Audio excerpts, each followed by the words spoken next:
we've looked at Koga's dark approach to poison type Pokemon. Now let's look at Janine's more direct approach. And yes, we are just going to be using a lot of leftovers from that Koga deck, including the big one, which is the Zubat line. For the Zubat, I have chosen the Sky Ridge one. It's got a decent pinging attack for only 1 energy. Hopefully you're never using the 2 energy attack, but if you are, then it does fit in with the rest of the deck, which is going to be heavily focused on poison. Same thing for Sky Ridge Golbat. You're mainly going to be focusing on that poison sound wave move, but strength in numbers can be a hard-hitting attack if you ever need to use it for some reason. Like if all of your Crobats are just in the discard or in your prizes and you have to rely on Golbat as your heavy hitter, you definitely can. For the Crobat, I've chosen the Revelation one. Triggered Poison is such a great attack if your opponent's Pokemon isn't already poisoned. Cross Attack is a great high damaging attack too. It does depend on coin flips, but more often than not, you're going to be dealing a decent chunk.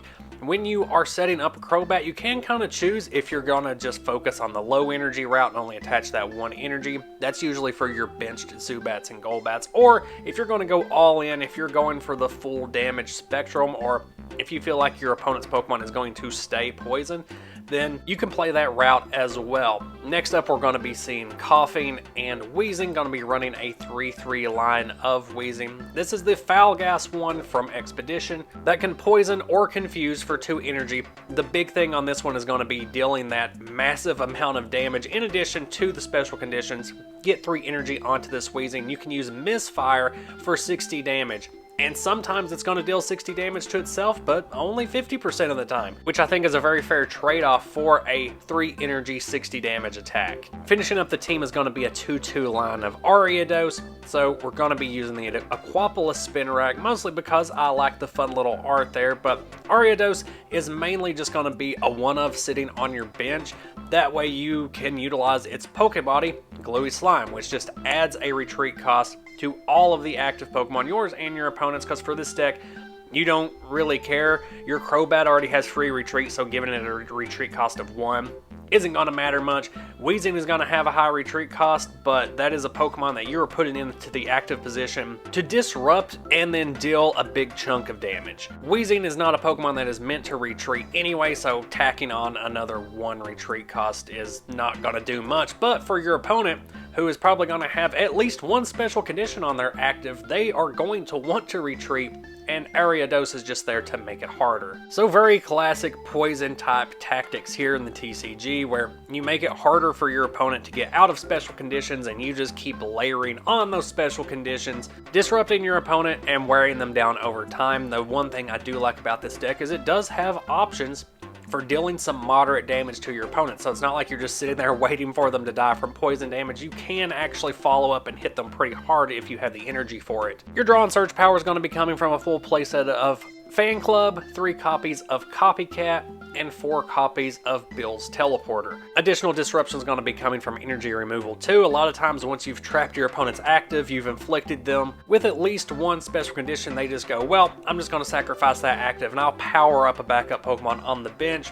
Energy removal is there to stop that from happening. And as they try to wiggle their way out of special conditions, you want to keep your active alive so that you can keep inflicting them over and over again. And in the case of Weezing, where you're going to be inflicting self-damage, Potion is going to come in handy for just buying that 1 extra turn. Since this deck isn't running Goldberry, Potion is going to be very helpful in just getting through some of those early turns, making sure that you are able to fully evolve up into your Crobats and your Weezing. A couple copies of Switch just in case you do need to yank a Weezing out of the active position real quick, but it's mainly going to be for when an Ariados gets stranded in the active position. Like if your opponent gusts it out, you're not really going to be attacking with Ariados. That is a bench Pokemon, so Switch can bring it back home. Full playset of Recycle Energy, just so you have that continuous source of energy if you're powering up your Weezing or your Crobat for their bigger attacks, or for if you just need to chuck it onto a Crobat or an Ariados just to get it out of the active position. And the rest of the deck is going to be filled out with Grass Energy, of course. So your main focus with this deck is going to be inflicting a special condition as early as possible. Poison and or Confusion is going to be the name of the game here. Second priority is going to be searching out that Ariados and getting it onto the bench. Now this isn't a huge priority. You can take till turn 3 or 4 to accomplish this, but ideally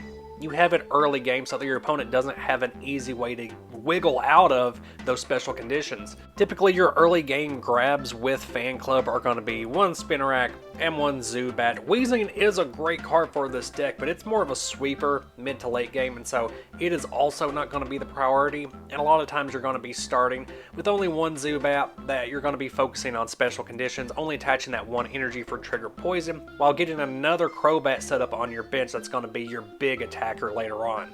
I already mentioned Goldberry as another great addition for this deck. If you prefer the playstyle of Goldberry getting healed between turns, and you can definitely swap out the potions for Goldberry. I just really like the option of just dumping 3 potions I've been holding in my hand all at the same time on my turn to just heal off that 60 damage. I know that in the case of Weezing, it is just functionally better to have Goldberry attached that way. In case you are dealing the 60 damage to yourself, you're going to be able to heal some of that off between turns after the attack goes through, but you have to remember that that's only going to happen 50% of the time when you use that attack. So Goldberry might not even be triggered right away. Yeah, your opponent's going to have their entire turn to put some more damage on you before it passes back, and then Goldberry can activate again, but by that point, they've probably hit you with a double gust, but it really does just come down to preference. The alternative Pokemon choices we can cover pretty quick just because there's not a lot. Dark Crobat is an amazing card, but really works better in its own archetype built around that Surprise Bite mechanic in addition to Dark Golbat's ability. The Sky Ridge Crobat could be a fun one-of addition for this deck, though it isn't a good replacement for Crobat at all just because it's not as consistent or reliable since it doesn't have a low energy cost attack to fall back on. Dark Ariados we've already covered in the Koga deck, and it really just works better in a deck that has dark support in it.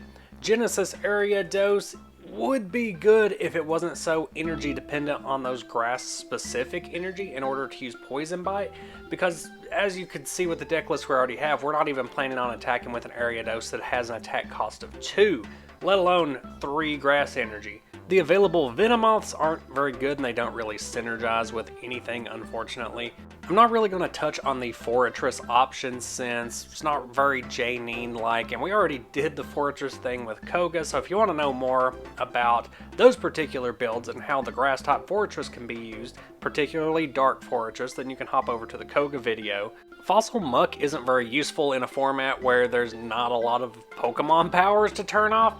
And the Aquapolis Muck we did use in Koga already, but I'll still talk about it a bit. It doesn't synergize very well with the deck. It could be a decent replacement for the Weezing, since it's a Pokemon that you're just going to move into the active position and just keep attacking with until your opponent knocks it out. You're not really trying to save it for anything. It can attack for a couple of energy. It's not a bad card, but I do prefer the Weezing for this particular theme deck. That's one more theme deck filed away into the Neo on Gym Leader theme decks.